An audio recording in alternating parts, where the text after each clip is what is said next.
international circuit. This week, Clio Cups heads into its latest round, round 3 of the championship at the iconic Spa, the Francorchamps. I'm Tim Cox with Sam Fitzpatrick. And Sam, I mean, what a race it was last time out, and what a championship so far. It's been really fantastic, the fact that we've got so many drivers really evenly matched at the front. It's always a bit of a concern whenever the season starts, you're going to have one person just run away with it. Of course, with a brand new car as well. Absolutely, some drivers can adapt to it much quicker than others, and it was a great race at Brands Hatch, and I think you had a look at the action. I did indeed. Let's take a little look at what happened just, well, 2 weeks ago, in fact, at Brands Hatch. Of course, Brands Hatch. So many great moves. Oh, this little cheeky number here, right round the outside by Bahate, and he wasn't the only one to get that one done. But a little bit further along, this was, keep these two names in mind.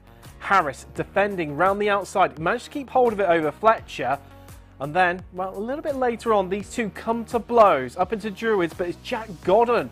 That little bit of contact there, sneaks through, off he goes up the run, see ya, and that allows him with a flash of the lights there to take the victory in race 1. Now, race 2, Brands Hatch, you know you want to see it. What a sight, what a sight. All those Clios heading out down into turn 1, and well, they got away relatively cleanly. However, it was a little bit later around the lap where things got a little bit more interesting. So you see, the two altitude cards here and here, you don't have a blue on blue, teammate on teammate incident. However, Fletcher pushing, moving right out of the way there, as Hedgecock coming right through there. Caught on the cross, well held from him, but he did lose a lot of places because of it.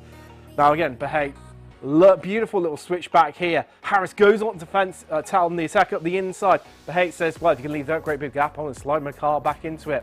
Now here, 2 moves, 1 camera shot. That's what we're about here at Apex Racing TV.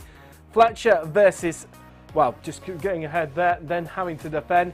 Harris coming back through, and well, that battle for the lead kept going and going as, well, 2 overtakes there. Harris got him moving further back, and this is what it came down to, the last lap between the top 3, and the half a second covering them. Jack Godden slips it up the inside of Harris, and well, that got him up into second, and that's how they finished. Fletcher in the end held out over Godden, despite this run to the line where Godden just couldn't quite just build up the momentum to make it 2 wins from 2.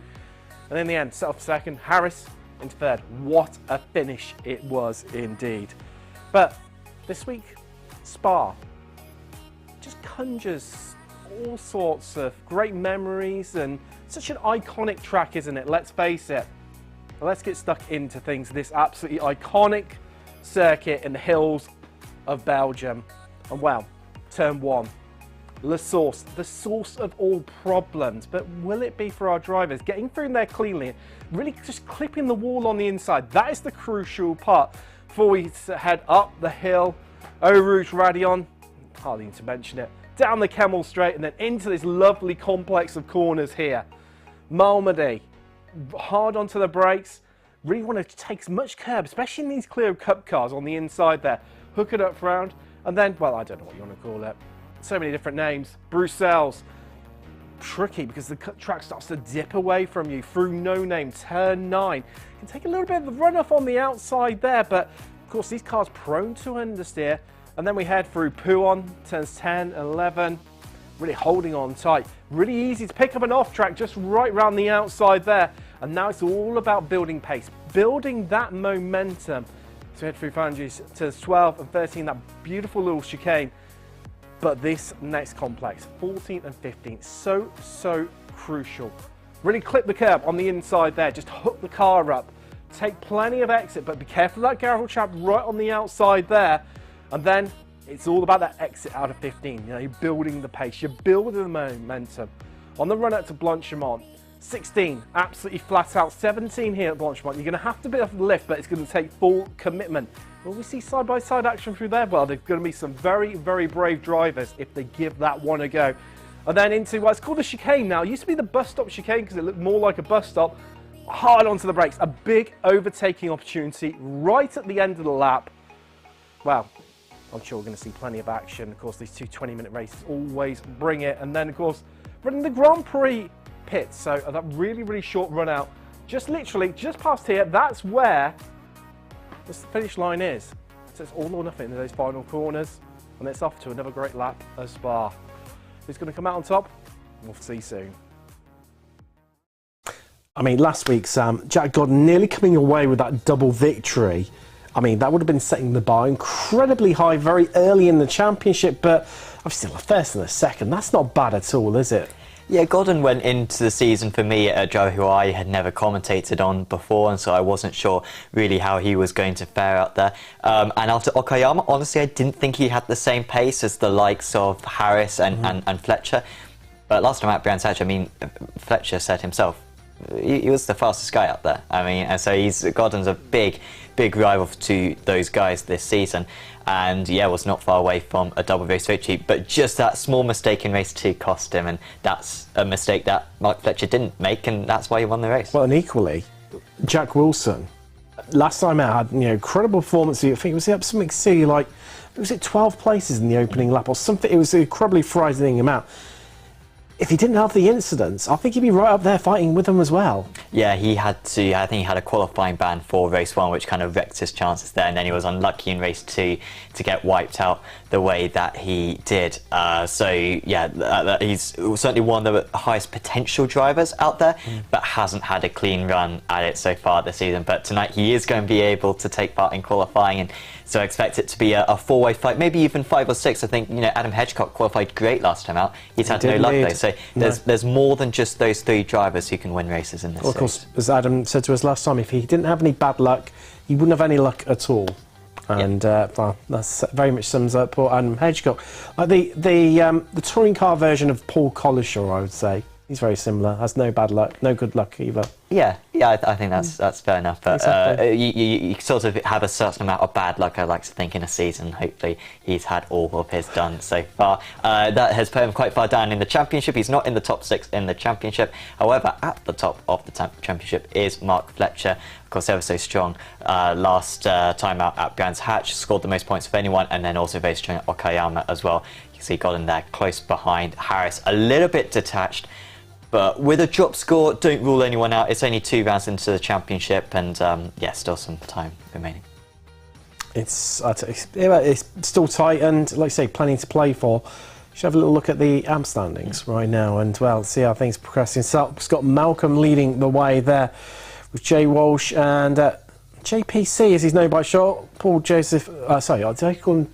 JPC. You said JPC. I've got JCB on the mind, that's why. I'm digging myself a hole. There we go, puns fitted into. Yeah, it's not Paul Joseph Cliss. Oh dear, we've already started. So, yeah, I mean, it's still incredibly close. This would be expected this time of the season, and well, I think I put everyone up for grabs.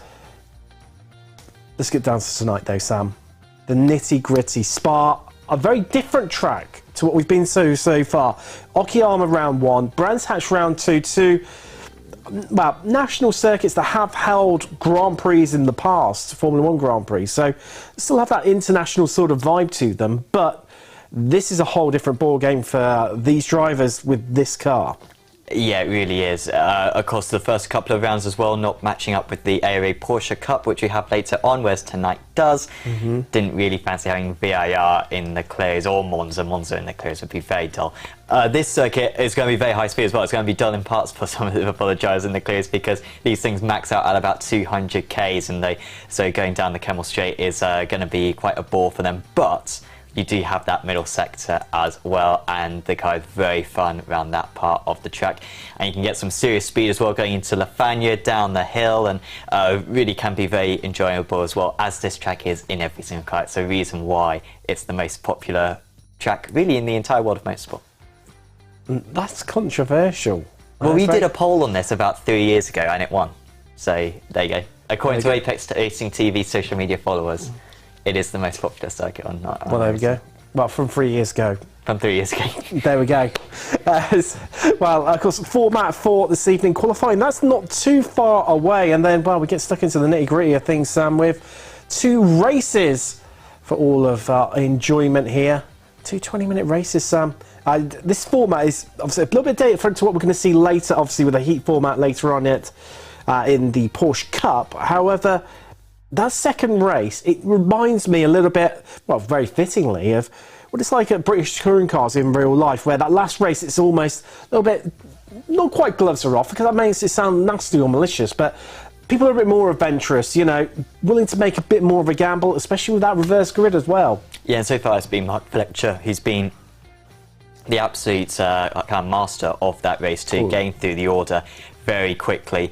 But it's not necessarily over aggressiveness. Like, you've got to obviously balance it, and you can actually get through the field almost under the radar, if anything, just by picking your way through the incidents, by not getting involved in anything, by avoiding contact. It's not necessarily sending it 4 wide at every single opportunity on lap 1. So Fletcher's been the master of that so far this season, but yeah, we'll see who manages it tonight. We see some pictures behind us that clearly mean qualifying's getting underway. I mean, that's going to be an absolute epic sight. First lap, round the source, all the way up Eau Rouge, Radion, down the Camel Straight, just a sea of Clio Cup cars. It's going to be a real spectacle to behold. I thought it looked good last week with as we came down through turn 1 at Brands Hatch. However, I think tonight could well top it. Well, what is Apex Racing TV's viewers from 3 years ago? Deep breath, favourite track? Exactly, and already looks like in qualifying the drivers are trying to get a draft on one another, so shall we hop over to that? And I think so, because it's going to be probably the most interesting qualifying all season. I'm going to head to a quick ad break right now. We'll see you on the other side, where we'll be live trackside for qualifying. See you shortly.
Is that what you call it?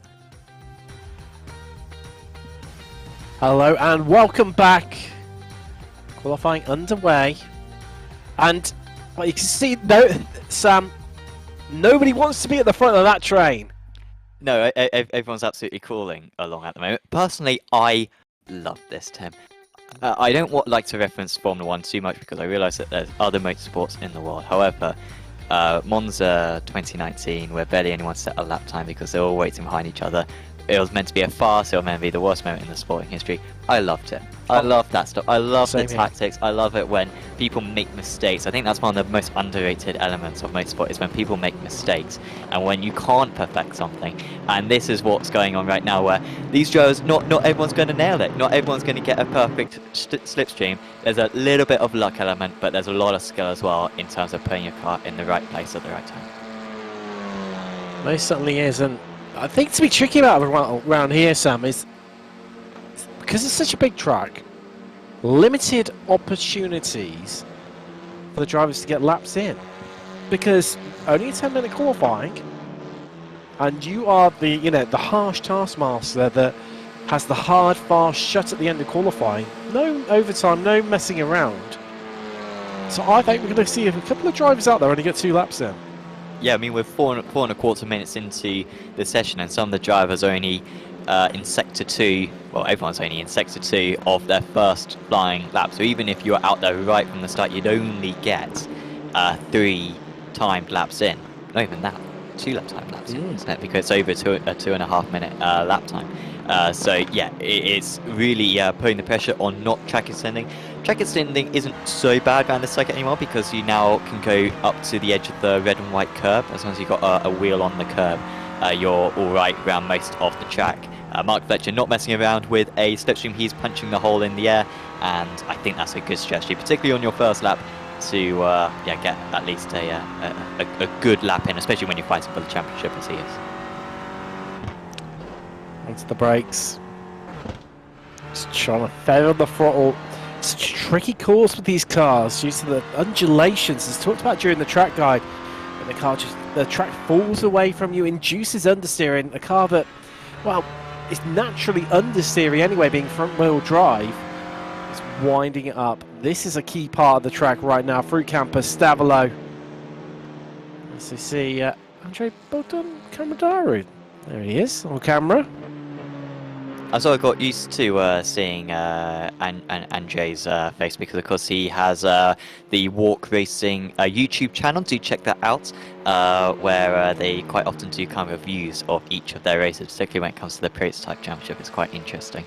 And always quite humorous as well, so do check out their YouTube channel for more videos like that. Of course, yeah, successful team when it comes to the Prototype Championship. As the first few turns are coming in, it is currently Patrick Olsen at the top of the standings. Wasn't around last week, but was strung back at Okoyama, so expect him to be near the front of the ARLs. But Mark Fletcher, 1 second clear of the rest, immediately beats him by his one of his main rivals, Damien Harris, Wave HD Racing Team, at the top as it stands. Scott Malcolm, you see him on the screens right now. Always looks very serious, then all of a sudden he'll spot that he's on camera. And then starts to have a bit of a chuckle to himself, but fully focused during the qualifying as he hustles that Clio up through Eau Rouge and across the top of Radion there. And well, it's Adam Hedgecock. But he spoke to us 2 weeks ago at the end of Brands Hatch, and yeah, he talks about this track. Probably to head down the Camel Straight, just going off to make a cup of tea. Leave a brick on the accelerator, come back 5 minutes later. It's just about time to break into Lacoon. Yeah, and it's easy flat through Eau Rouge and Radion as well, so it's like an extension of straight. It's basically a mile long straight. We were at Fuji in the prototypes yesterday, and you know, whilst that has got a mega long straight, when you got when you're easy flat through Eau Rouge, this place very much rivals it in terms of the longest time that you're stuck on the throttle. And so yeah, will be dull for in parts, albeit once we get to the racing and you've got a bit of draft ahead of you, it will not be dull in the slightest. Still Patrick Olsen up at the top there. This will be his last lap. In fact, this will be everyone's last lap because it's a 2-minute 45 lap and we've only got 2 minutes 30 left to go. So everyone who is currently on a lap will be able to complete this lap, and that will be it for them. And I think we should see a few improvements, honestly, Tim. I think everyone was a bit cautious, or should have been cautious at least, on their first lap. Now they can really go at it for this second lap, see what's the most amount they can get out of the car. I've got a few drivers on qualifying bans, though, haven't we, Sam? Or, well, see, yeah, we're starting from pit lane. Yeah, qualifying bans, Damien McMullen and Hans Verheij. Hans is out there tonight. Good to see him out there. Interestingly, Jack Godden and Jack Wilson yet to set a lap times. Also Behait and Heredia, Pudicum, Telashko and Gibb.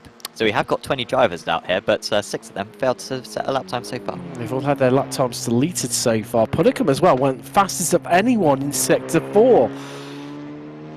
Very much disappointing from him, as we've got Olsen. He's going to be the first one across the line second time around. That's surely going to be an improvement in time-wise for him. He's green in every single sector. No. Must have been validated. Wow. Here we go. As they come across the line, what improvements are we going to see? Malcolm, has he managed to get an improvement through, or has he had a deletion? Well, Modos has up into 5th. Looks like there's no improvement from Malcolm there. No, he goes slower, in fact. Hedgecock across the line. A couple of altitude guys working together. Pudicum getting it together when he needed to. Headed up into, well, 5th. Initially Behait, and then Godden displacing Pudicum down to the 3rd row. Ooh, that's looking pretty stacked at the front end, Sam. And Jack Wilson about to cross the line along with this man Hilmer Alberg as well. Is Wilson able to at least get his time on the board? Yes, he goes up into 3rd place. Good effort there. Alberg crosses the line. He is 5.8 seconds off the lead in 18th. But still getting a time in puts him ahead of a few other drivers. Telashke and Gibb and Heredia seemingly not getting a clean lap in out there. So 3 drivers out of the 21 who are trying to set times will putting in no effort. But yeah, surprising that there wasn't much of an improvement, at least for Harris and Fletcher. Neither of them could improve, and so it is going to be Damien Harris on pole position tonight. Well, that is it, done and dusted, and not even running close to the end as the checker flag comes up. That is it, done and dusted. Let's take you through your grid incredibly short. You should just transition across the first race of this evening. 20 minutes of fun and action here from Spa. As Harris on pole, Fletcher joins him on the front row. Then it's Wilson and Loic Barb on the second row of the grid with Bahait and Jack Godden making up the third row. Callum Puddicombe, he's got Karamadaru for company on the fourth row with Janos Monos joined by top AM qualifier Patrick Olsen to round out your top 10. Row 6 sees Adam Hedgecock and Scott Malcolm line up alongside one another, with row 7 being, let's just wait for it to transition across, it's Joik Floodman and Kuitunen alongside the other. All Scandi row there. Finland isn't in Scandinavia. I just have to put that out there. Isn't it? It's not. It's a Nordic country, but it's not Scandinavian. Okay, learned something new today then. Soriano and Jay Walsh, definitely not Scandinavian countries. Pleased to know. Paul Joseph Kliss, he's starting alongside newcomers to the championship, Alberg on ninth row with row 10. He's top 20, being rounded up by Connor Gibb and Andrea Tolasco. Those two not setting times. Hans Verheeg and one Carlos Heredia not setting times here either. Calm before the storm, Sam. Nearly everyone on the grid, just waiting on Connor Gibb. They're off. And standing start, this is going to be interesting, Sam. The source, is it going to be the source of all problems, the source of drama, or is it just all going to sell through? We went through fine turn 1 last week, so 2 weeks ago, at Brands Hatch in the Porsche Cup. Is it going to replicate itself? Let's find out, because here come the lights. Let's get ready to go racing for the first time this evening from Spa-Francorchamps, as we are green and we are going, just lighting up their tyres there in the background there. I think that might have been Janos Monos. He was want to be SRT, but up front, Fletcher and Harris side by side, as Harris just covering off that inside line and Fletcher running a bit wide there, and that's going to allow Jack Wilson to come straight back at him as we head down the hill for the first time towards Eau Rouge. Karamadaru went a little bit wide through La Source. He was the big loser out down 4 places. Great stuff for Adam Hedgecock. He's had a few poor starts this season, but he is up 3 places from his race start. As we go alongside up Eau Rouge, it should be fairly easy, flat in these cars, even on cold tyres. And you can see no one seemingly picking up a slowdown on that occasion. Damien Harris leading the way, but he's leading the train of Slipstream. Here we go. It's almost NASCAR style bump draft, so we're going to go 3 wide potentially. Wilson just moving left, moving right, trying to find a bit of a gap in traffic there. Can't get it done, but they're still side by side. Harris and Fletcher follow lead. Meanwhile, down through the field, 3 wides are plenty as we head onto the brakes into Lacoon, and they've all sorted themselves. No, Karamadaru, I think, was wide, and has he taken anyone out? I think they all got through safely. I think they have as well, Sam. He was going very slowly, but everyone making it through with no major incident.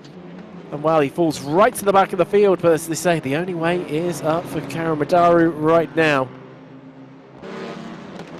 So head through Bruxelles. Meanwhile, our lead, well, trio just behind them. Loic Barb and Jack Godden squabbling over 4th place right now. I think that's Godden ahead, and he's had a great start. He's up 2 places so far, not as good as Andrea Tolasco. And penultimate row, up 6. But let's look back from Harris. That's Fletcher, then Godden, and well, I can see some moves being. Yeah, that was Wilson going very wide. So he was up in 3rd place, was Jack Wilson, but wide at Pouon, or Double Gouche, as it's sometimes called now. That has cost him, and he's down 2 places from his race start. Jack Godden up 3 places from his race start. Poor qualifying once again from Godden. He's not usually the best in qualifying, but his race pace so far this season has been fantastic. To see Connor Gibb scrapping it away right now. That is Kuitunen behind him. Heredia, who started on the back row, he's picked up 6 places into 16th. So Musav and Tolasco both picking up places in these early stages, both up 6. This opening lap as Jay Walsh and Tolasco there just ahead of him. That's Tolasco through. Yeah, he squeezes his Clio past, and that's 7 places for Andrea Tolasco. Meanwhile, Wilson getting feisty, bouncing the curb. So he places the car off the curb, and maybe even a little bit over Loic Barb's bumper as well, as these cars can take a bit of rough and tumble. We head down to La Source the second time. The end of the first lap, Harris leads from Fletcher. Gordon, there's a big lock up ahead. Wilson slots up the inside there. He's up into 4th ahead of Barb. But hey, Puddicombe Hedgecock, Olsen's your leader in AM. Models is running out the top 10 with Malcolm and Flodman running out your podium in AM. As I mentioned, Andrea Telasco, highest climber. He's up 7 places so far. Look back from Jack Wilson. You can see just how much Luke Bard's tucked up. But hey, he's the interesting one for me. He's the dark horse in all of the pros, I think, Sam. Yeah, and he's going to have a much better run. So far, no bump drafting. I thought Barb would have been able to caught by now, but instead he's having to wait behind. Here comes Behayton. Well, now Barb is going to be kind of boxed in there. He's not going to be able to do anything, and it's going to do very well not to lose a position.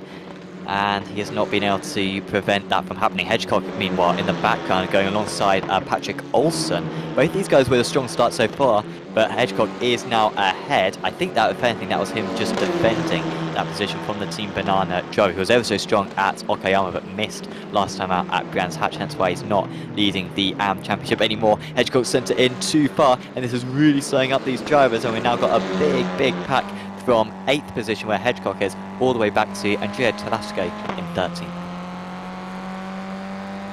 Let's look back now. 4 minutes, nearly quarter race distance already, Sam. Where has the time gone? It's just seeing a bit of a move there. That's, well, Heredia going a bit slow there for my liking. As Kliss slotted his car past, and well, Heredia had made up 6 places, so he's definitely dropped off here. I think he might have run wide there, potentially, just maybe even picked up a bit of a slowdown. Meanwhile, further up through the field, but hey, I've gone from the aggressor all over the back of, all over the back of Bob, got past him, but now Puddicombe up onto the back of them. Puddicombe look at a bit of a good start, then fell back and back to essentially where he started. One of the few drivers unchanged from the starting position in these early stages. However, seeing Modos right now, right scrapped with Olsen. Malcolm in there too, looking to pick up any scraps. Likewise, Telasco. Well, he's up 8 places now, Sam, into 12. Yeah, terrific stuff from Telasco. Ooh, contact right there. The Team Banana driver just about holds onto it. That's when the front wheel drive really helps you out, but he will lose at least a couple of places. Malcolm now leads in the amateur category, and once again going too wide. Will he even miss the corner there, Olsen? That will be a hefty slowdown. It's a big penalty if you miss the chicane here at Spa, and he will lose another 3 places, probably drop behind his teammate Joachim Flodman. Models now starting to scamper away from these drivers because Malcolm is having to go defensive against Telasco, who can see an amateur race win coming his way, which did not look likely earlier on a bit. Remember, Telasco was very strong last time out at Brands Hatch, beating the rest of the AM, scoring more points than anyone else in his category. And it's that top 3 from last week again, Sam. They're breaking away. 6 attempts covering them right now. Harris, Fletcher, Godden, nose to tail. Wilson not too far behind, but it's starting to drop off a little bit, falling out of that slipstream range. Being cut adrift, although he has got a bit of a gap to behave behind him as they move out. Harris defends to the inside. Fletcher looks right round. Can't get it done. Decides against it further down. Behate having to do it the same as what Harris has just done to Barb and Puddicombe, who's going to send it all the way around, the long way round, through the exit of Locuman, cuts back across Malmedy, and that is him ahead, but it's not quite done and dusted this. We've run down towards Brussels. Lloyd Barb looking to instantly reclaim that place from Puddicombe, who still keeps his card pinned, driving left of Lloyd Barb. But I think that's done and dusted, and Barb, well, just reclaiming the place, but in doing so, Sam, look at the time that they've lost, nearly a whole second to Behate as well. That's Jörg Flodman, Team Banana. But not going well for them today. Yeah, he was not a good moment for Flodman. I think he may have hit the wall even around Brussels, so bad couple of corners for him. As we see Harris still leading the way. Interesting that Fletcher is actually pulling alongside him at the end of the Kemmel Straight. These drivers, I wonder if he could ride on board actually with Godden, just see what the slipstream is like, because the cars max out their gearing, and the gearing is not adjustable. It's a fixed setup series anyway, but even if we wanted to change it, we can at about 205 Ks. So when you get to 205, there's no more. So it'll be interesting to see if they are reaching that, or whether there's a little bit of ceiling for them still to push into to make moves. You can hear the way that Gotten's car is there is Derek bouncing off that red limiter. It was all jockeying for position. Moose drivers left of Fletcher, looking to just keep his nose in there. Can't get it done. There's contact, and that's going to promote Wilson up into third. We've got his own lockup on the entry into the bus stop, but Fletcher down and out and falling through the order. But he's going to come out in seventh. So there's quite a bit of a gap, lucky for him, between Puddicombe, who was in seventh, and Modos, who remains in eighth as well. Ooh, another driver having a bit of an incident there, Sam. Yeah, I think that may be Malcolm. He was running a bit wide as we got a driver into the pits. Koitsinen, I think they need to box. Yeah, I think that was netcodes there for Fletcher, and that's the first big setback we've seen for him so far this season. He's been the cleanest driver out there of anyone. That's why he's at the top of the championship. But that was unlucky for him, and once again, frustrating to see the damage model or the contact model on this car so broken within the game. Because, I mean, once again, it was like a bomb went off between the two cars with the way that they reacted against one another. To see Puddicombe left of Barb. These two going side by side yet again for the second lap in the row. Onto the brakes into Lacombe. Practically holding hands, but this time around, look, Barb has no answer to Puddicombe.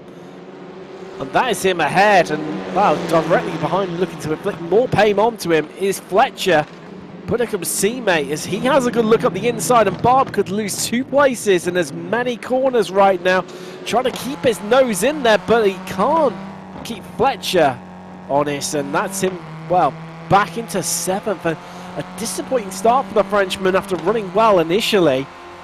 And this is all about the recovery drive for Fletcher. Likewise, Wilson has taken a little bit of time out of Godden and Harris. That's promising for him. However, Harris has extended his gap over Godden, and since there is no more Fletcher bridging the gap between the pair of them, the Hate still remains in fourth as for, well, we can see a swap between the two teammates. We saw contact last week, well, 2 weeks ago at Brands Hatch between two altitude cars. That week that was Fletcher and Hedgecock. However, this week it's Puddicombe. He's back, and hopefully back with a bang. Sam, there's been a bit of support from the chat. Forza to Lasco, says Dario Raffatia. 12 places, now leading Am. Up 12 places into 8th, Sam. Yeah, that's so far what he's achieved, and of course he showed such fantastic pace last time out at Brands Hatch. It's sort of what we expect from him, but after that awful qualifying, he has done well. Big contact, or big lookup for Fletcher. He was going one way on Bahate, then he had to go the other way, and he's desperate not to pick up that slowdown. And it's more setbacks for Mark Fletcher. He might be able to catch up by the end of the race once again, but that was looking like quite a comfortable 4th place for him. But he's, well, I'm not sure if that was Bahate's fault for moving too much, or maybe Fletcher was overcomplicating that move. Back down to 7th now. Big lock up there for the triple one of Mark Fletcher. Models. No, sorry. That's There's so many cars, Sam. But they've all got similar liveries as well. You've got 2 gold, 2 altitude white cars as well. Should we take a little look back at the replays from the start, and well, you see this duel. Oh, there was contact between the two of them, wasn't there? I mean, he left space, to be fair, to Harris, but wasn't giving anything unnecessarily. And there was Karo Madaru going off the track and just rejoined safely, but the other drivers didn't do a good job, and that was a big slide then for Wilson, and that's why he dropped back. And he's sort of trying to be recovering that ever since, but well, that was part of him recovering it, getting past Lloyd Barb. The only action we had was it up and down through the field. Further contact. The two banana cars have in their own fair share of incidents, and I mean, it was so well held. The one thing about having front-wheel drive, Sam, is it's making that a little bit easier to control the car if you're losing the rear end. As you said, live pictures, seeing the top 2 just starting to close up right now. And that was Flodman going straight across. Apologies, Olsen going straight across the chicane, and then alongside up Radion. As long as you keep a wheel on the red and white, then you're not going to get a slowdown. They did well on that occasion to navigate as successfully as they did. And yeah, still having to slalom their way through Lake Coombe. So it's quite nice around these sort of bigger circuits compared to the first couple of rounds that we've had. Plenty of space for these Clio Cup cars to probably have some racing. And this was, I think this was Flodman crashing into the wall. Oh, no, you avoided that. Was Hamilton 2010-esque right there. Skimmed it. As long as you don't hit it, then that was what we saw, the contact with Fletcher. Sent him into that half spin and had to get going again. And it's been all about the recovery ever since then for him. And wow. That's the No Limits car. Yeah. Iconic Gib, I think. Finding, well, says no, they're called No Limits, but definitely finding the limit there, Sam. And that was the double overtake then for the Altitude esports drivers in order to get past Lloyd Barber. And actually since then, Callum Puddicombe has got past Kim Behait. So Puddicombe having a really good run after a bit of an underwhelming qualifying. He's up to 4th place, recovering some pride for Altitude esports. Fletcher now back onto the rear of Barb. And well, Patrick Olsen, what could have been for him? I feel like he maybe has had similar pace to Lasco, honestly, but that mistake at the final chicane earlier on really sets him back, but might still be able to get a top 2 in class. Right on board with the man that is his home race, Kim Behait. Farraco Esports closing in on Puddicombe. And it's so frustrating, Sam, because your foot's flat to the floor and just literally just tiptoeing up to the car behind you, and that's about it. And you can see the 196 there. It's a very deceiving incline that you have on the Kemmel Straight. And so these cars are going almost just as fast at the end of the Kemmel Straight as they are going to Lafanya, because Lafanya you're heading downhill from Pouon. And so you can actually reach sort of 190 going into Lafanya, even though the straight is probably only about 100 meters long. So it's sort of very much dependent on the incline down this circuit. So yeah, no worries about getting into the rev limiter, at least down the Kemmel Straight for these guys. That is Hans Verheij, and he has just got past Jay Walsh. Walsh currently 2nd place in the Amateur Championship, having a good run at it so far, being nice and consistent. And he wants to get this place back if he possibly can, but I think Hans should have the ability to pull away now. Not further up the field. Behait still stuck in a bit of a in the middle here. Puddicombe, as much as he got past Behait, hasn't managed to progress, hasn't managed to extend that gap over him. Still remaining at around about 3/10 of a second, and running wide like that will not help Puddicombe whatsoever. Barb's the interesting one for me. He's been beaten up a bit this race so far, Sam. Is he still wounded, or is he still got the fight within him to really come back here? And talking of fight, the fight for the lead is closed down to under a tenth as Godden, while pushing Harris along here. Yeah, they don't want Wilson to get involved, do they? I mean, Wilson's closing, Sam. Not fast enough though. We've got 2 more laps to go. So if Godden is patient enough to wait behind 1 more lap, then they should be able to go all out on the final tour. So very smart driving right now from Jack Godden. Even though he would love to be leading this race right now, I'm sure.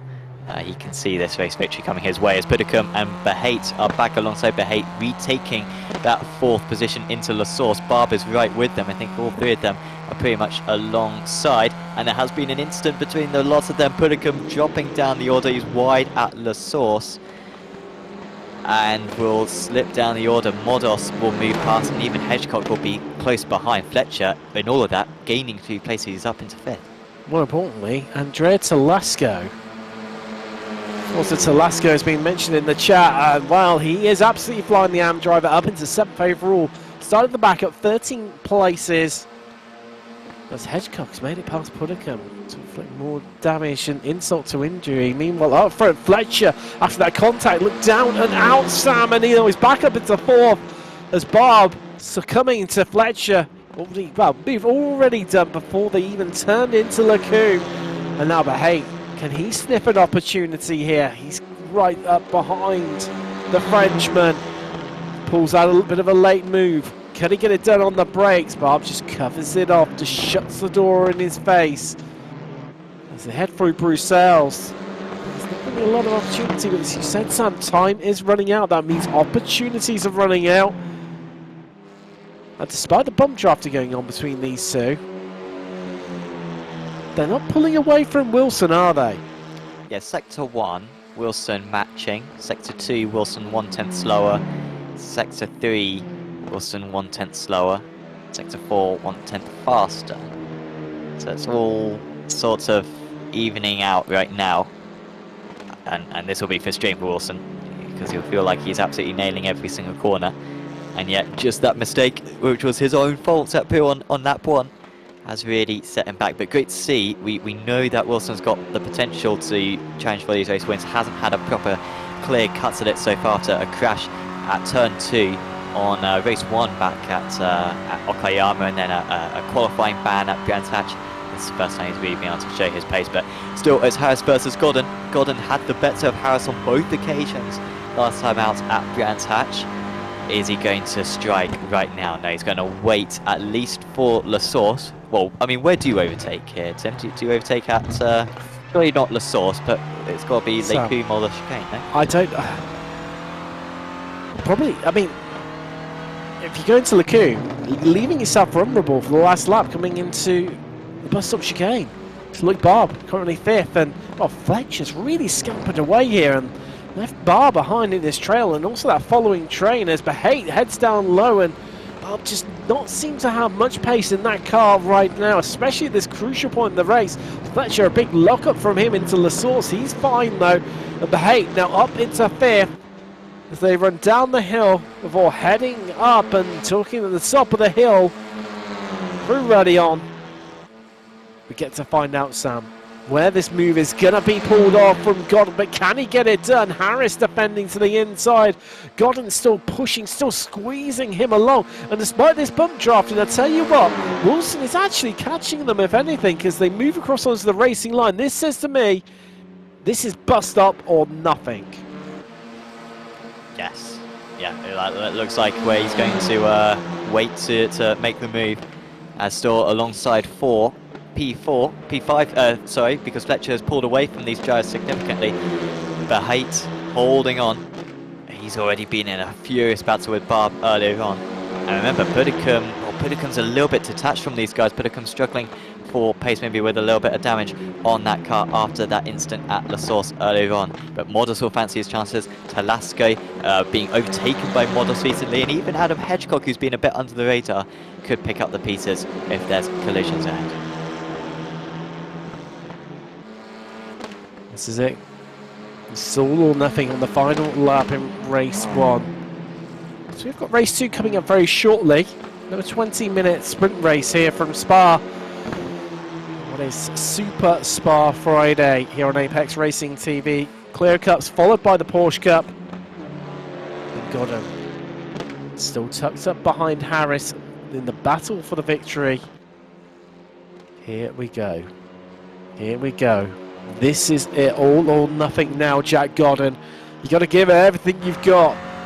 We're right on board with the Brit, the privateer, going in alone against Harris of Wave Italy through Blanchimont. A little bit tighter from Godden, closing. Harris is going to surely defend that inside line. It's going to take something brave, something late on the brakes from Godden. Here he comes. Can he make a move right round the outside? In the closing stages, he's across the curbs. And they shoulders Harris off there. And Godden's going to take the victory, Sam. Godden takes the race win, his second of the season ahead of Harris. However, I don't think that one is totally decided right there. The stewards will undoubtedly be having a look at it. Wilson finishes in 3rd place, Fletcher recovering to 4th, and it was Kim Behate holding on to 5th place ahead of Barb, Modos, Talasco, Hedgecock and Puddicombe, who will take reverse grid pole, who will surely be the favourite for that second race. Will Puddicombe after a strong showing in race 1. Koitsinen and Walsh still going at it. Koitsinen with this very late move on Walsh. He's got it stopped on a dime fantastically well at the final chicane, and he's going to take that one a little bit slower ahead for Bahija. I think he should have enough pace to be able to take that place as the checker flag comes up nice and early. But well, it was a send. What did you think, Tim, do you think that was fair? One, the entry into the second part of the chicane, going all four wheels beyond the white line, but staying on the curb crucially, and then on the exit of the chicane, did he leave enough space there, Gordon? Well, it's the exit for me, Sam. I'm not sure without seeing it again, and maybe a few more times after that, to have it fully justified in my mind. So the last couple of drivers come across the line, and well, I think, like you say, I think Stuart's will be having a little bit of a look at that one later on, and it'll be interesting to see how that one pans out for certain. So as soon as the last couple of drivers cross the line, we will be able to bring up some classified results here from race 1 of the evening. As mentioned, we've got still Porsche Cup to come later on this evening. In this slight gap between races, so we can now head across, and there we go. Let's take a look at some replays now. We're going to see that battle for first, Sam. So there you can sort of see, I think Harris has sort of forced him off there, but then... Does he crowd him off the circuit, that exit, Sam? The drivers were notified before the race you have to leave a car's width through the final chicane, so it could have been... it'll be looked at, and the stewards will consider, was that fair? Was that a fair move? Let us know in the chats if you think it was a fair move. Use nice words, please. But there was results, and I think maybe the race of the season so far, because that was close throughout. It was sort of what we were anticipating to. So for now, Gordon takes the victory over Harris. Wilson in the end, only 6 tenths behind. Really close up in that final sector. Then it's Fletcher, Bahate, Barb, Modos, Andrea Talasco, taking the victory in the AM category. Hedgecock finishes 9th with Puddicombe in 10th, and with that reverse grid as well for the top 10 positions. That means Puddicombe will start on pole. Obviously, Gordon to make it down to 10th, and obviously everyone's shuffling themselves around. But crucially, an AM driver on the second row of the grid in the form of Talasco. Olsen and Malcolm pick up the podium, last podium positions in AM, 11th, 12th respectively. They're going to have the work cut out with Talasco obviously starting much further forward than them in race 2. Then we've got Fodman, Heredia, Klist, Bahish, Quinton, Walsh, Alberg, Karamdaru, Gibb and Sariano, who retired the car 3 laps from the end. But let's have a quick ad break right now. We're back on the other side for race 2.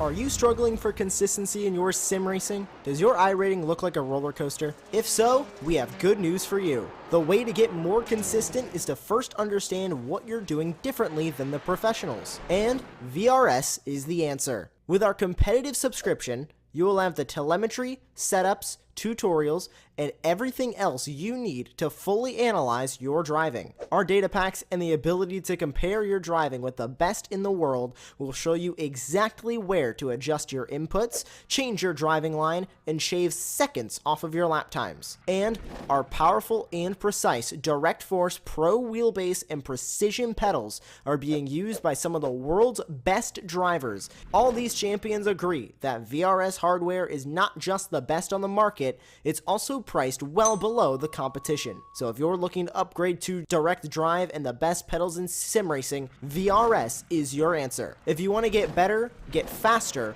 and make it happen sooner rather than later, you owe it to yourself to find out why so many people are switching to VRS. You'll be so glad that you did. Visit www.virtualracingschool.com and learn why the best use VRS.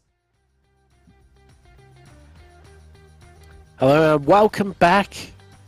And here we go, race 2. It is nearly upon us. Let's take you through your grid. Puddicombe, of course, that verse grid pole. Hedgecock joining on the front row. Then it's top AM driver Talasco finished 8th, now promoted up into 3rd with Modos joining him for company on the second row. Then it's Luke Barb and Bahate, Fletcher and Wilson, Harris and Gordon round out row 5 and your top 10. Everyone behind them, they start where they finished. Olsen, Malcolm, Flodman, Heredia, Klist, Vahij, Quinton, Walsh, Alberg, Karamadaru, Connor Gibb and Simone Sariano for your 22 car field. Bit of a disappointing one for some of our pro drivers. Will they be able to improve at all in the second race of this evening, Sam? It's going to be fascinating to see how this all gets played out. Always is with the reverse grid. Yes, I think Fletcher, watch out for him in 7th place, being very strong in these races too so far this season. Adam Hedgecock, why is he not taking the start? There's a vacant spot on the grid, but we're still going to go racing here at Spa. Here we go. And here, lights us. We are green. We are racing for the second time this evening from Spa. And it looks like because Hedgecock did not take the grid, we are going to have an AM driver second overall. Andrea Telasco into turn 1. There's everyone. Have they made it through? We look into the background. Oh, there's a bit of contact there. There's one of the altitude cars around sideways, I think it was. There's everyone making their way through, but the top 10 have got quite clearly. Oh, that's a big across the circuit, and that is 3 or 4 drivers involved. They'll need to use their fast pair. Good avoidance for one of the no limits cars, and now the Team Banana drivers make collision. That was big bad luck for Alberg there to be taken out by Flodman, who was spinning across the circuit. But it's Puddicombe leading the way already, the top 2, making a break for it. Barb leading the second trade already. Fletcher up 3 places. I knew he was going to be a danger for these other drivers. Telasco helping out the race leader get there, giving him a bump. That's absolutely the right thing to do right now. Telasco in the hurry-up mode right now. Nothing but it.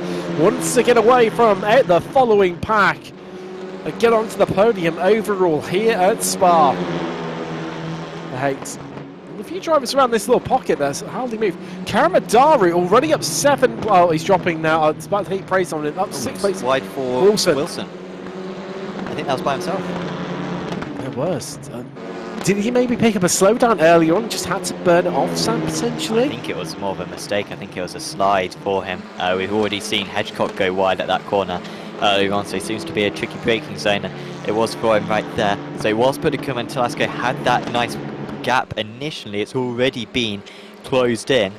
Barb pretty much on the tail, and he needs time to go defensive now on Fletcher. Fletcher can see a 3rd race 2 of the season coming his way. So let's take a little bit of a sit rep here. Where is everyone? Godden, for now, race 1 winner. Obviously, I'm sure it's going to be looked at by the stewards. He's up 5 places into 5th. Harris, you can see right now, that's Bahate in front of him. Jack Wilson behind. Harris has made up 2 places initially. We haven't even completed the first lap here, as we are already 2 minutes, a 10th of the way into this race. Quinton, great start from the Finnish driver. He's up 5 places into 12th overall. Telasco still holding on as we ride on board with Harris. Bahate in front of us. Onto the brakes. We're going to go in a second, and this is Harris going to manoeuvre himself. Back of the lead. Could Telasco pull this one off? That's a big move there from Fletcher. He already had sent it on Barb, and Telasco, I think, had to have an eye on his mirrors in order to avoid contact there. So Puddicombe leading by half a second across the line, but battling like this is just going to invite the likes of Harrison, Bahate and co all into this fight, as well as we've got alongside with Modos trying to defend against Wilson. Wilson already with that slide earlier on, which set back. That's Modos on the attack over Wilson, Sam. So Wilson just not the best second half to the opening lap that he would have hoped for. Olsen actually struck, see him there, he's dropped point. Cliss had a good start at 4 places, one of the drivers to make up for the disappointment at the start. Sariana and Hedgecock did not get started. Flodman looking like potentially he's retired, he's in the pits, likewise for Olsen getting toast, getting Larry there. Telasco, surely he's going to get hung out to dry on the outside here, Sam. Although he's going for it. Can he get the move done right round the outside? The AM driver goes for the lead and he takes it into Lacombe.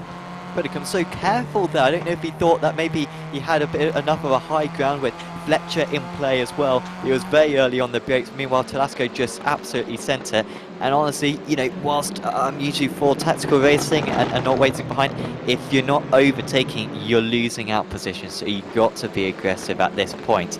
And it does mean, though, this fighting, we've now got pretty much a train of 9 cars. Model's a little bit detached, but it won't be long. And yeah, Altitude needs to decide what's the best way to do with this one. I think Fletcher will be past facing. So I'm not sure if that was a bit of contact there between the 2 Altitude cars. So they're side by side in live pictures. Let's take a look back to the start though, and how it all went down into La Source, and what kicked off all of that chaos there is just seeing live pictures. Yeah, Fletcher's ahead of Puddicombe. So I think that was Malcolm initially losing at La Source, and then here was Flodman making contact. Was that with Malcolm? Yes. The initial contact, and then you can see just really unlucky for one of the other Team Banana drivers to get wiped out. And That'll be Alberg. yes, good avoidance. Good avoidance. Brilliant on-board footage there from Queaton, to see how he managed to get through it as well. Further up through the field, just keeping half an eye on live pictures right now, so we could have a bit of a change for the lead. We saw that change to the lead earlier on. As Fletcher up the inside, in fact he's already got the move done on to Lasco. It lasted half a lap, but it's gone for Andrea Talasco down into second. Godden has got past Puddicombe as well, Sam. Look at that, he's going to be on the inside into LaSource, and this could be the move done, although that will not be the place to be, because we'll still be heading to Lacoon. Yeah, managed to make the move earlier on in the lap, and now having to go defensive is Godden. He hasn't got the draft from Talasco. He really needs to slipstream past Talasco and then kind of latch onto the back of Fletcher. Sam Harris ran really wide there. I think he might have got away with without a slowdown. But it definitely would be living in this memory that might be playing a little bit overcautious in compensation as we come across the top of Radion through the Kemmel Straits. And this is where the game of chess begins. Look, Barb just having a bit of a look, just the same way that Puddicombe's having a look on Godden just ahead. Talasco just happy to sit behind Fletcher at the moment. But hey, he's leaving large behind. Don't discredit Wilson. He's not too far away either from this group. Good run so far for Paul Joseph Clist, up there in 11th place, within 10 seconds of the lead. So he's having a nice one. His Clist currently 3rd place out to the AMS. Scott Malcolm 2nd place in the AMS, and of course Talasco top of the AMS in 2nd place overall. And a shout out as well to SDK Gaming, the providers of our overlay that you see up on screen. Also, of course, providing live timing, commentators, camera syncing, and also a live heads-up display for whilst you are racing to check out sdk-gaming.co.uk for more details. As Talasco, not for the first time, we see him have quite a slide out there. He really does like to maybe send a bit more of the braking to the rear. I know it doesn't quite work like that in this car, as Godden actually just going to send it through Lafania. That's fantastic manoeuvrability for Jack Godden, because that slide initially for Talasco held him up through Pure, and it compromised his run around that next 200 meters or so of flat out section, and Godden was able to get far enough alongside. Now, I think if you're Talasco here, you probably wait behind Godden, but Godden's got to really hope that he doesn't get caught behind now, because he's got 1.1 seconds to catch up to the race lead. Look back from Godden, that is Talasco. Puddicombe moving left, moving right, moving back to the left again. Head through Blanchimont. Is he going to pop out? Look at Harris, he's closing too. Everyone defending that inside line does not want to give it up whatsoever, but Godden moves across and Talasco comes through like a freight train, misses his braking spot. Oh wow, that could well be a slowdown, and almost putting an end to his chances of finishing on the podium as he falls back to 8th. That was very lucky that two drivers just happened to be making contact, and meant that rejoin was all right, because that was always going to be very risky. Once again, the style so penalising if you do cut the chicane. The driver's desperate to take the chicane whenever possible. And so Harris up into 3rd place. So it's that common top 3 once again.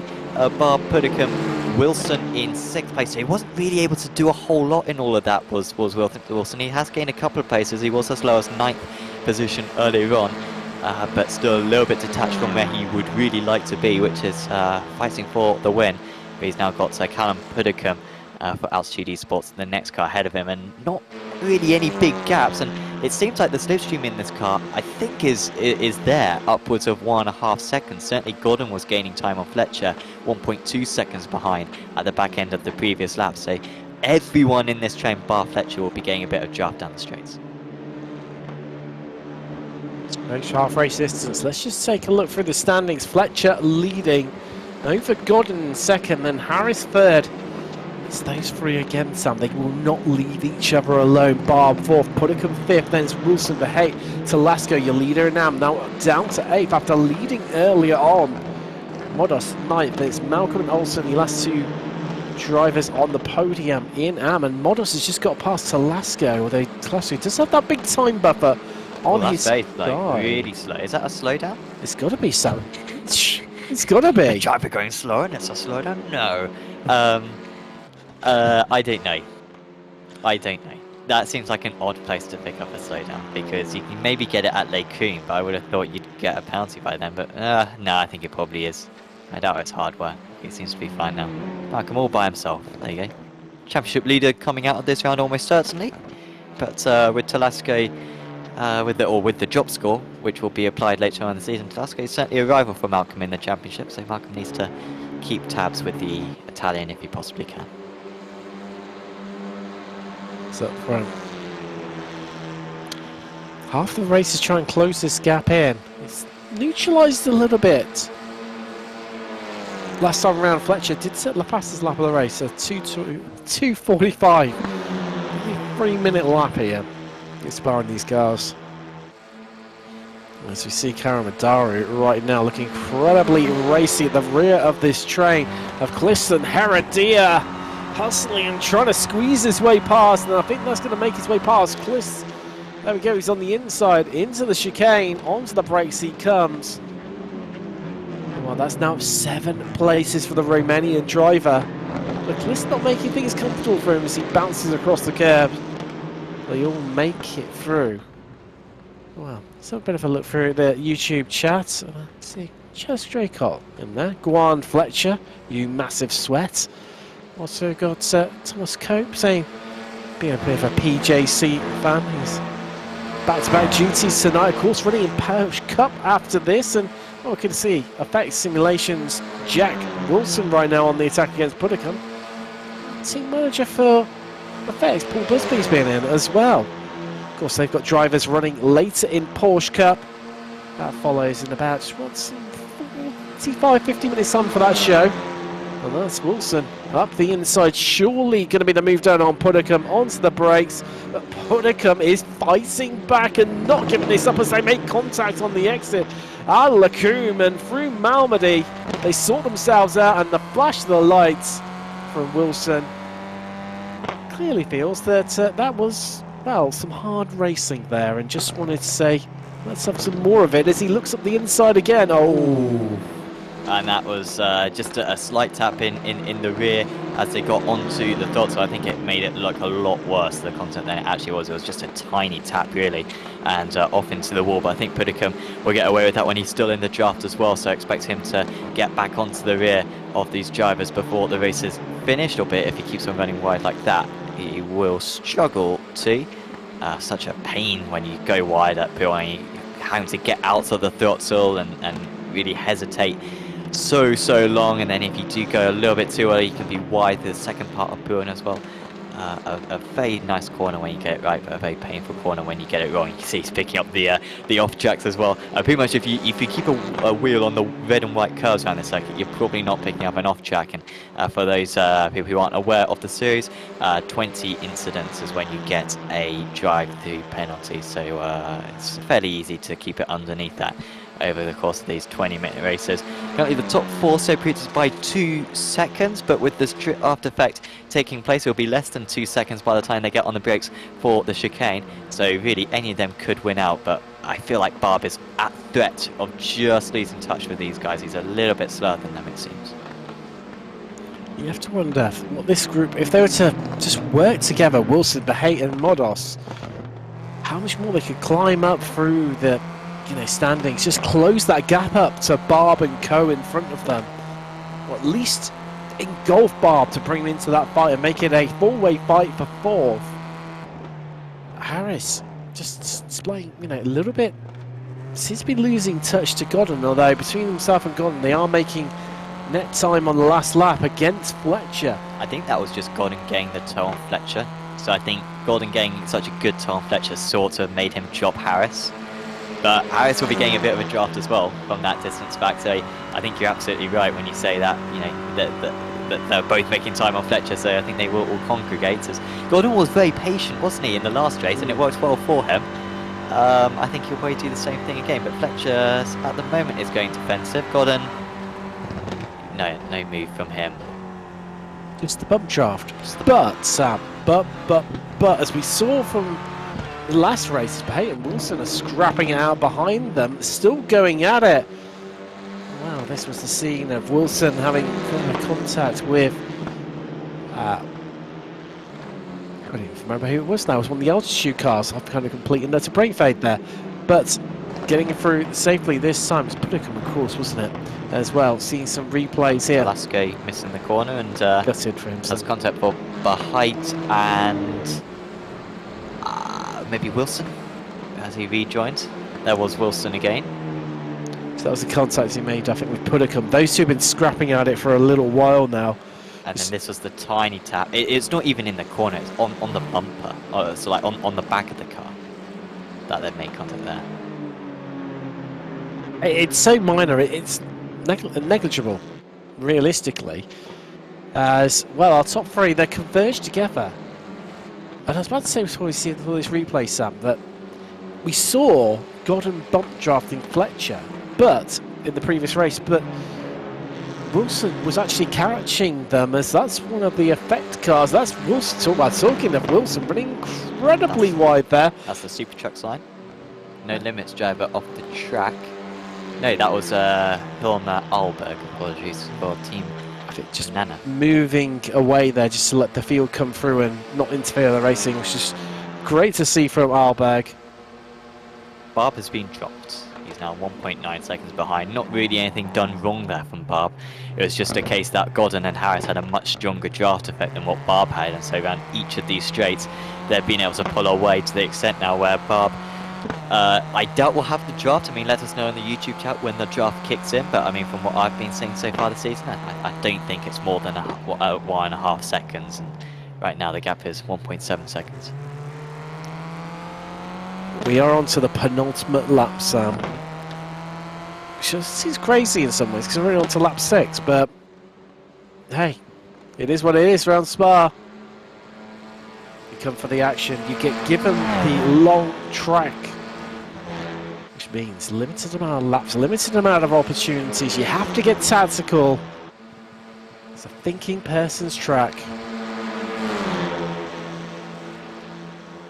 Harris.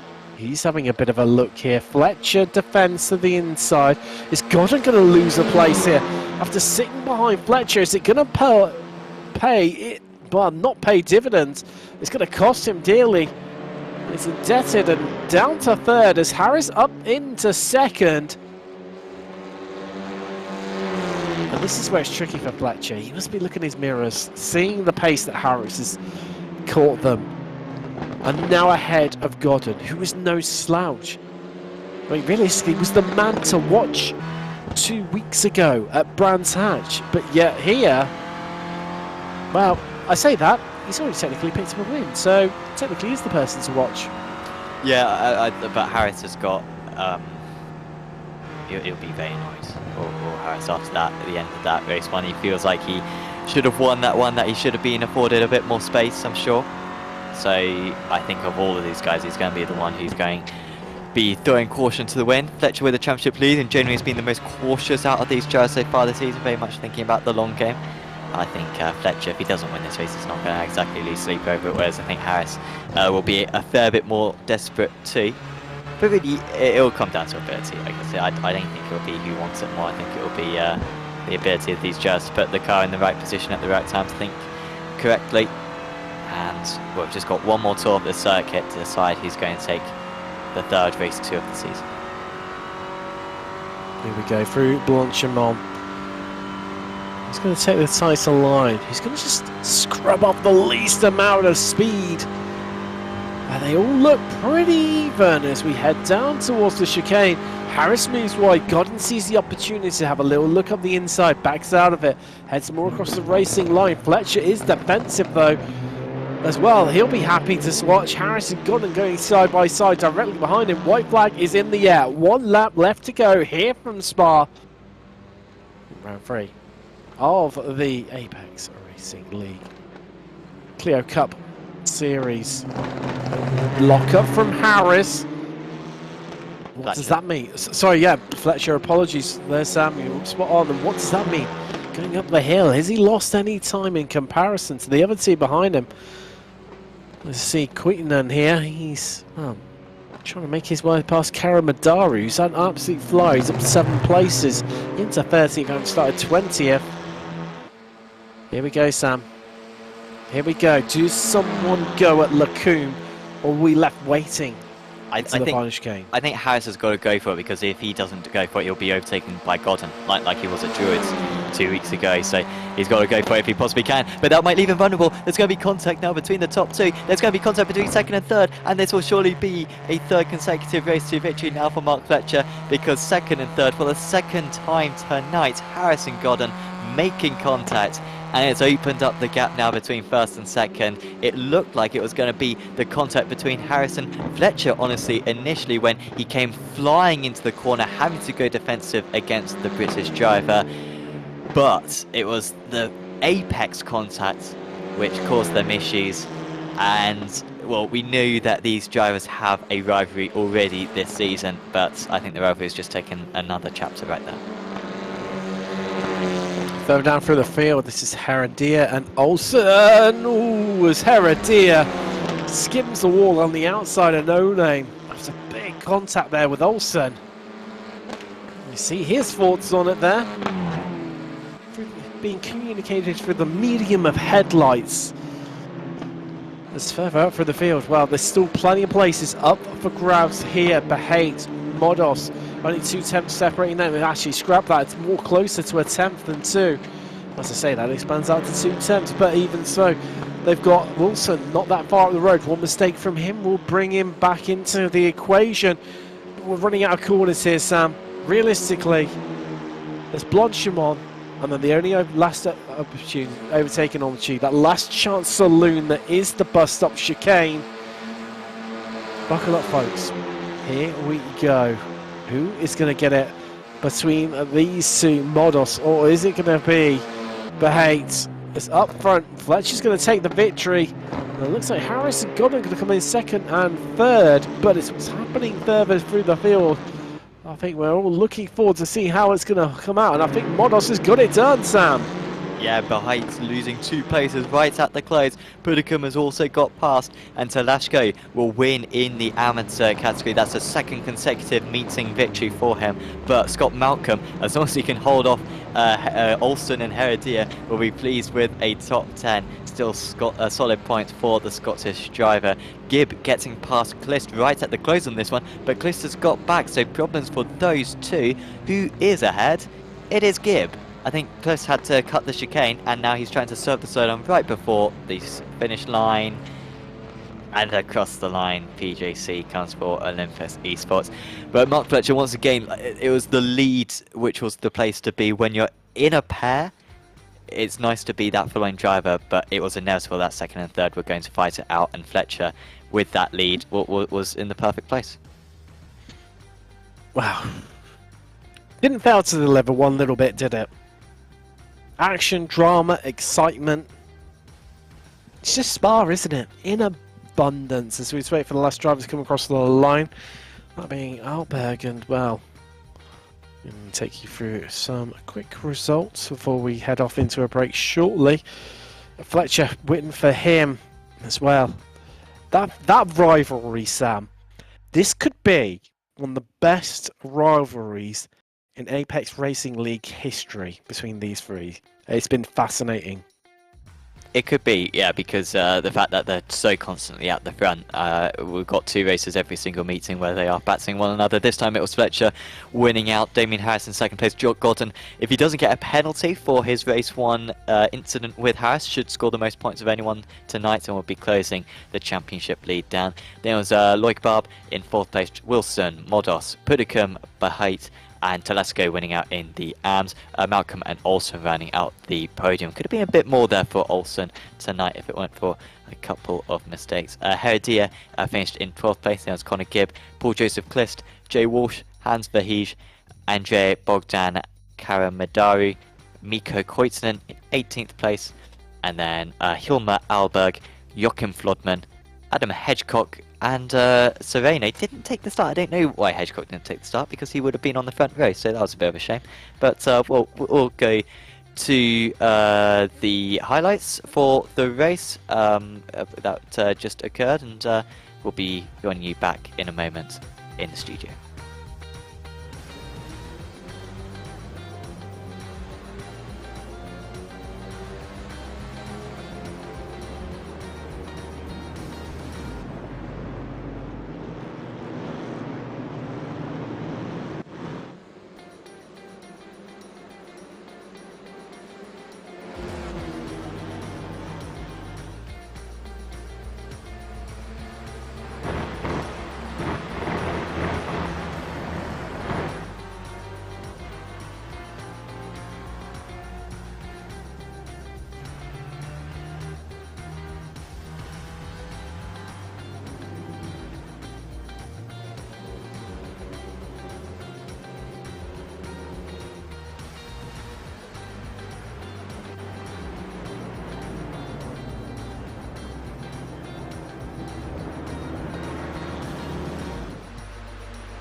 Welcome back, and well, see some of those highlights. We were just talking about it off air, weren't we, Sam? That rivalry. I just can't wait. I mean, it's a shame we're going to wait a whole week just to watch that occur yet again. But the interesting point for me, Sam, is that the altitude drivers don't seem to work together. I think you're being a bit harsh, honestly. Do you think? Yeah. Well, we thought we were going to see it for a moment there because we had Puddicombe in second place, or actually in the lead, with Telasco in second place and Fletcher in third place. And then Puddicombe was just too cautious on the brakes, it looked like, and they weren't really able to use that advantage. I think, frankly, I don't think Puddicombe has quite had a perfect race enough in order to get in play for that. Yeah, I think tonight there was a few drivers who could have been right up there, but unfortunately weren't able to quite get in that draft when it really counted and be towed along. I think even like Lloyd Barb, he was being towed along for a few laps in fourth position before that draft being broken because the drivers ahead of him had a draft themselves. So it was very much open tonight. It's what we anticipated. And to be fair, I'm happy that for the top four, really, we saw out there, no one had any affiliations. We had an altitude driver, we had a Wavitsi driver, we had a privateer as well, and so no one was really able to kind of dominate over the rest. Oh yeah, I mean it was. Well, it's refreshing to see. I mean, I'm just thinking as well the contact Hedgecock and from last week. Yeah, no, it wasn't Puddicombe. Fletcher. Thank you. Saved me there. Well done. Yeah, they had last week at Brands Hatch as well in race 2. And, I mean, I suppose Spa, if you're not close early on, then you're never going to be close to one another, realistically. So, like you say, as soon as you fall, as we all know with Spa, you fall off that draft train, that's it. It's so hard to make that time back up, especially in a car that you're hitting the rev limiter pretty much as you're just starting out down the Kemmel Straight. Absolutely. Well, I think we've got a few interviews lined up. So would you like to have a chat with Mr. Malcolm? I would love to have a chat with Scott Malcolm, who joins us of Ignia Motorsport. Scott, welcome along. Well, I mean, Andrea Telasco today, the pace of for I mean, he was just seemed to be in a different league. Do you feel like you could bring to try and compete with him? If what he needs to do is give me something that he's on, because that was just unbelievable the way he drove that track tonight. I mean, obviously it did help, you know, sneaking himself inside that top 10 to then obviously that reverse grid.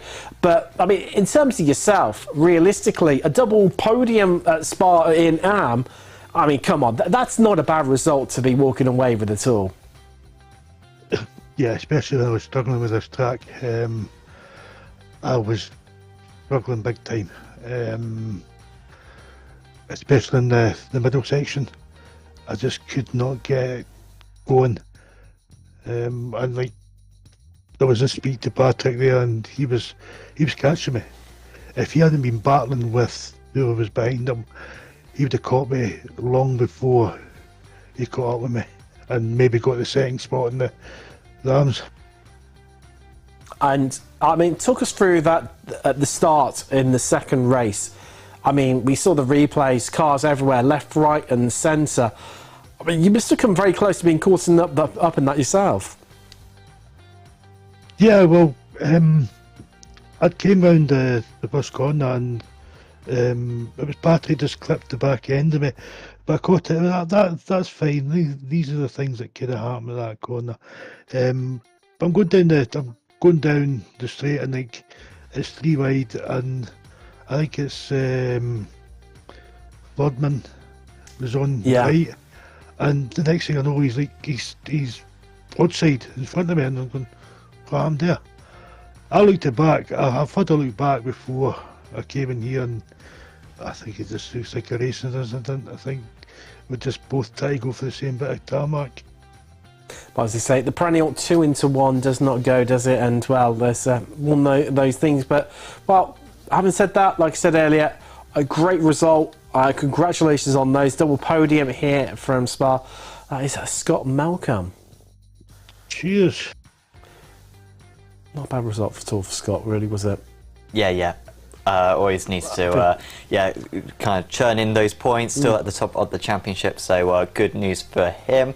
Next up, we will have a chat with one of the Team Banana drivers. Patrick Olsen joins us now. Patrick, congratulations out there. It looked like a very frantic race out there tonight. First, take us through race 1.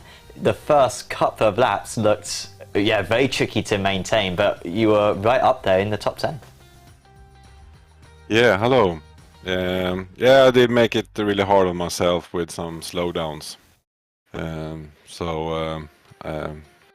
Really have to catch up. The first laps was not great, but then the race started, and it was really, really fun. Definitely. I mean, how is it in these Clio Cup cars around this circuit, which is very wide, a lot of long straights compared to sorts of the more national circuits like Brands Hatch and Okayama that we've visited? Which sort of type of circuit do you prefer in these front-wheel drive cars? I really like this track. It's you need to have a lot of patience because of all these fast corners and the long straights. You need to have take down the rhythm when you drive. So I really like it. It suits me really well. And I think towards the end of that race too, we saw you chasing down Scott Malcolm. The gap, I mean, at one point we saw Scott and it looked like he was in the middle of the forest all by himself, to be honest. And then by the end, you were right on his tail. I mean, how close was it? Do you think if another lap you would have been able to gain that 10th place? Yeah, well, I got some company from behind also. If I didn't have that, I think I had him.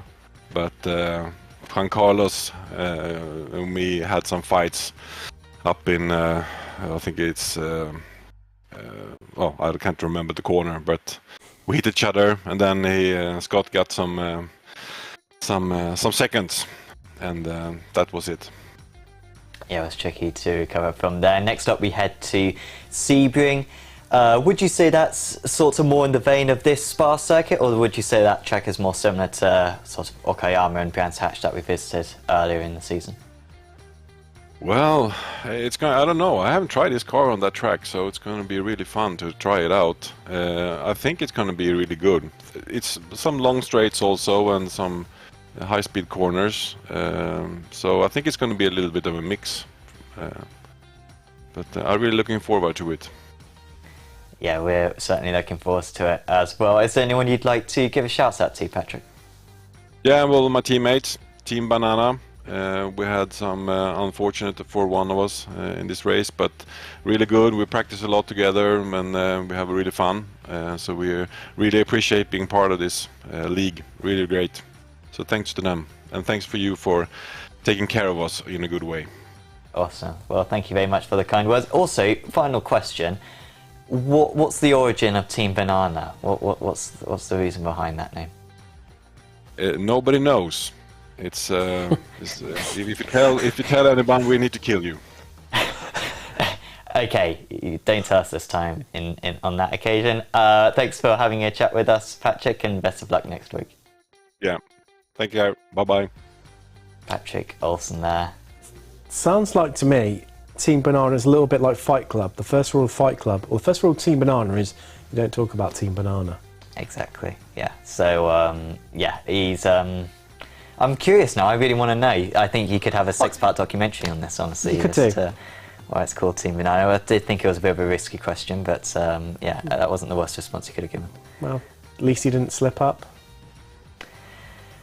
Yeah. We've got another 90 minutes of this. We have, yes. Come on. We have indeed. And, well, that's coming up very, very shortly. Go set the kettle on, grab yourself a drink, get the snacks, put your phone on silent, because coming up in about half an hour's time here on the channel, Porsche Cup from Spa. It's going to be wild, isn't it? It is. I think it's going to be yeah, good fun, as all the rounds have been. Go watch it. Definitely. For myself, Tim Cox, Sam Fitzpatrick, we'll be back in a week's time for Clio Cup from Sebring, but so stick around, because in half an hour's time, it's Porsche Cup from Spa. We'll see you then.